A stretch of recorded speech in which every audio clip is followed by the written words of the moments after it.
Gate with PS Parihar channel में आपका स्वागत है। सुबह की इस वीडियो में ऐसी सूचनाएं होती हैं जो विभिन्न समाचार पत्रों पर छाई होती हैं और विद्यार्थियों के लिए आवश्यक होती हैं। तो आइए शुरू करते हैं और देख लेते हैं कि आज के समाचार पत्रों में विद्यार्थी जीवन से संबंधित कौन कौन सी सूचनाएं हैं। आगे बढ़ने से पहले एक सूचना है उन विद्यार्थियों के लिए जो विद्यार्थी यूपीपीएससी की भर्तियों की तैयारी कर रहे हैं अथवा बीपीएससी की भर्तियों की तैयारी कर रहे हैं। वे सभी अभ्यर्थी बीपीएससी वाला और यूपीपीएससी वाला में आकर के अपनी प्रिपरेशन पूरी कर सकते हैं। जैसा कि आपको पता है कि दीपावली आ रही है और उसके पहले ही यहाँ पर ये ऑफर आ गया है जिसमें बीपीएससी के जितने भी कोर्सेज हैं उनमें 88% तक की छूट दे दी गई है। इसमें भी जो भी प्राइस होगा, अगर आप उस कोर्स को परचेस करेंगे और एक कोड लगा देंगे PSP500 तो आप लोगों को 500 रुपये की और एक्स्ट्रा छूट मिल जाएगी। कौन कौन से कोर्सेज हैं बीपीएससी के, पहले इनको आप देख लीजिए। यहाँ पर जैसे लिखा है 71वीं बीपीएससी यानी कि अगली बीपीएससी के लिए सक्षम 2.0 के नाम से इंग्लिश बैच है। ये इंग्लिश मीडियम हिंदी मीडियम दोनों विद्यार्थी से पढ़ सकते हैं।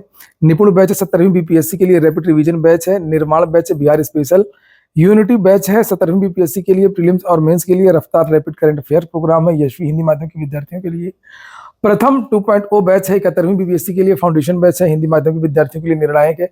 यानी कि बहुत सारे बैचेज हैं। और इसी तरीके से यूपीपीएससी की जो भर्तियां हैं उनमें भी भारी छूट इस समय दी गई है। जैसे यहाँ पर देख सकते हैं आप लोग 81% तक की छूट दी गई है। और यूपीपीएससी के कौन कौन से बैचेज हैं तो इसको भी आप लोग थोड़ा सा देख लीजिए।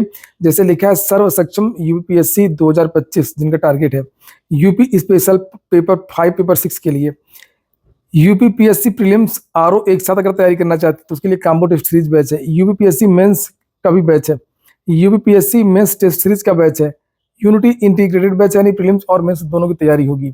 तो जाकर के आप लोग उन्हें चेक कर सकते हैं। इनके जो लिंक है, ये जितने भी कोर्सेज हैं, जितने भी बैच हैं, इनकी जो लिंक है वो मैंने डिस्क्रिप्शन बॉक्स और कमेंट बॉक्स में उपलब्ध करा दी है। चलिए शुरू करते हैं। एलटी ग्रेड की वैकेंसी आई या ना आए, न्यूज आजकल रोज आ रही है। कल भी एक न्यूज आई थी कि अधियाचन नहीं पहुंचा है और उसके पहले सूचना दी गई थी कि कैबिनेट से मामला ठीक होगा, उसके बाद में अधियाचन आएगा। और आज लिखा कि नियमावली की अड़चन दूर हो गई है। ये देखिए नीचे यहाँ पर लिखा कि प्रदेश के 2200 से अधिक राजकीय माध्यमिक विद्यालयों में एलटी ग्रेड और प्रवक्ता भर्ती की नियमावली की अंतिम अड़चन भी दूर हो गई है।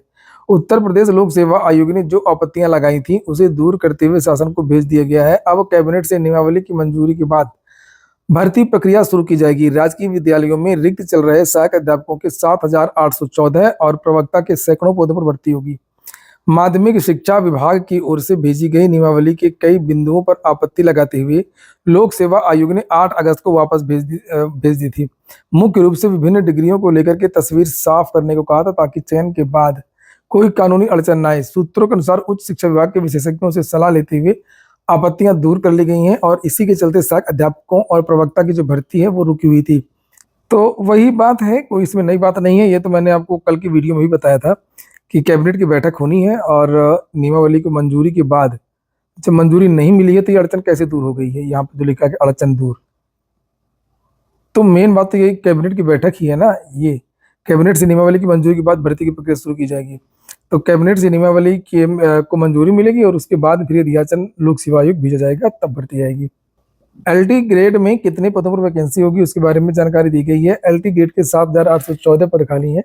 राजकीय विद्यालयों में एलटी ग्रेड के 7,814 पद खाली हैं। पुरुष वर्ग में 4,771 और महिला वर्ग में 3,043 पद रिक्त हैं। वहीं प्रवक्ता पुरुष वर्ग में 496 और महिला वर्ग में भी सैकड़ों पद खाली हैं। इससे पहले आयोग ने राजकीय विद्यालयों में 15 मार्च 2018 को 10,768 एलटी ग्रेड शिक्षकों की भर्ती शुरू की थी, लेकिन उसमें अर्हता को लेकर के कई विवाद सामने आए थे और उसके बाद 22 दिसंबर 2020 को प्रवक्ता के 1473 पदों पर चयन की प्रक्रिया शुरू हुई और इसमें भी अर्हता संबंधी विसंगति सामने आई थी। तो देखते हैं कब वैकेंसी आती है और कब कैबिनेट की मोहर लगती है। प्रतियोगी छात्रों का कैंडल मार्च है आज। उत्तर प्रदेश लोक सेवा आयोग की सम्मिलित राज्य प्रवर अधीनस्थ सेवा पीसीएस प्रारंभिक परीक्षा 2024 और समीक्षा अधिकारी सहायक समीक्षा अधिकारी यानी आरओ एआरओ 2023 की प्रारंभिक परीक्षा 2 दिन में कराए जाने की चर्चा के बीच प्रतियोगी छात्रों ने शनिवार शाम 5:30 पर मनमोहन पार्क से सुभाष चौराहे तक कैंडल मार्च निकालने का निर्णय लिया है। 2 दिन परीक्षा कराने से नॉर्मलाइजेशन का विरोध कर रहे छात्रों ने शुक्रवार को शिवाजी पार्क मंफोर्डगंज में बैठक की। आंदोलन टीम ने तय किया है कि कैंडल मार्च निकाल करके विरोध दर्ज कराएंगे। अगली सूचना यूपी ट्रिपल एससी की है। यूपी ट्रिपल एससी की बहुत छोटी सी सूचना दी है कोने में, पता नहीं मीडिया में दबाव है या क्या बात है, जबकि इतना बड़ा मुद्दा है, लाखों विद्यार्थियों के भविष्य का सवाल है और इतने बड़े मुद्दे को एक छोटी सी कटिंग में दिखाया गया है। ये देखिए आप लोग, ये 8वें पेज में, ये 8वां पेज है अमर उजाला का। मुझे लगता है हिंदुस्तान में तो है भी नहीं है। 8वां पेज है और 8वें पेज में ये छोटी सी न्यूज ये लगी हुई है। फिर भी ठीक है, कम से कम अमर उजाला ने इस खबर को कवर किया। लिखा, प्रतियोगी परीक्षाओं के अभ्यर्थियों ने अपनी मांगों के समर्थन में यूपी ट्रिपल एससी कार्यालय का घेराव किया। परीक्षा तिथि और एग्जाम कैलेंडर जारी करे यूपी ट्रिपल एससी। भर्ती प्रक्रिया तेज करने और रिजल्ट जारी करने के साथ ही 20 से अधिक लंबित परीक्षाओं की तिथि और परीक्षा कैलेंडर जारी करने की मांग के समर्थन में विभिन्न प्रतियोगी परीक्षाओं के भर्तियों ने शुक्रवार को उत्तर प्रदेश अधीनस्थ सेवा चयन आयोग के कार्यालय का घेराव कर प्रदर्शन किया। प्रदर्शनकारी अभ्यर्थियों ने परीक्षाएं संपन्न कराने में आयोग पर लापरवाही बरतने का आरोप लगाया। गोमती नगर पिकअप भवन स्थित यूपी ट्रिपल एससी कार्यालय के बाहर एकत्र हुए अभ्यर्थियों ने बताया कि प्रारंभिक पात्रता परीक्षा पेट 2022 और पेट 2023 के आधार पर अब तक 20 से अधिक परीक्षाओं के नोटिफिकेशन जारी हो चुके हैं और कई परीक्षाओं की अधिसूचना जारी हुए 1.5 वर्ष से अधिक समय बीत चुका है, लेकिन परीक्षा नहीं हो रही है। पुरानी लेखपाल भर्ती के विद्यार्थियों ने भी कल भाजपा कार्यालय में प्रदर्शन किया था, उसको लेकर के भी यहाँ पर सूचना दी गई है। लिखा, यूपी लेखपाल भर्ती 2022 में चयनित दिव्यांग नियुक्ति की मांग को लेकर के काफी दिनों से धरना प्रदर्शन कर रहे हैं और इनकी अगुवाई कर रहे तेज बहादुर प्रसाद ने बताया कि उत्तर प्रदेश लेखपाल भर्ती 2022 के 8,085 पदों में दिव्यांगों के लिए 309 पद आरक्षित थे। इसमें OH श्रेणी के दिव्यांगों के लिए 122 पद दर्शाए गए थे। इनको बुलाया गया था इन विद्यार्थियों को फाइनल DV तक, लेकिन बाद में चयन नहीं किया गया। शिक्षक भर्तियों की बात कर लेते हैं। TGT 2011 साक्षात्कार कराने को लेकर के CM योगी को विद्यार्थियों ने पत्र लिखा है और कल शिक्षक सेवा चयन आयोग में भी ज्ञापन दिया है। 13 साल बीत गए हैं लेकिन अभी तक इनका इंटरव्यू नहीं हुआ है। अगली सूचना भी शिक्षक भर्ती की ही है। लेकिन प्रतियोगी छात्र प्रतिनिधिमंडल प्रयागराज की तरफ से प्रधानमंत्री को एक पत्र भेजा गया था, शिकायती पत्र, कि उत्तर प्रदेश में भर्तियों का बहुत खराब हाल है और ये 22 अक्टूबर ये प्रधानमंत्री कार्यालय से रिसीव भी हो गया है। मैसेज भी आ गया, स्टेटस भी हो गया है। लिखा है, आपके संज्ञान में लाना चाहता हूं कि वर्तमान में शिक्षकों की कमी के कारण शिक्षा पटरी पर उतरती जा रही है। ऐसे में आपको गंभीरता से निर्णय लेने व उचित कार्रवाई करनी है तो न्यून बिंदु पर विचार करना हो। साथ ही साथ विभागीय अधिकारियों कर्मचारियों द्वारा भी आंकड़े को छिपाया जा रहा है, जिससे सरकार को बदनाम करने और शिक्षा व्यवस्था पर कीचड़ भी उछालने में कोई कसर नहीं छोड़ रहे हैं। सरकार की छवि दिन प्रतिदिन गिरती जा रही है, यही कारण है कि चुनावी नतीजे अलग अलग आ रहे हैं। प्रधानमंत्री से नीचे कहा है कि गंभीरता से विचार करें।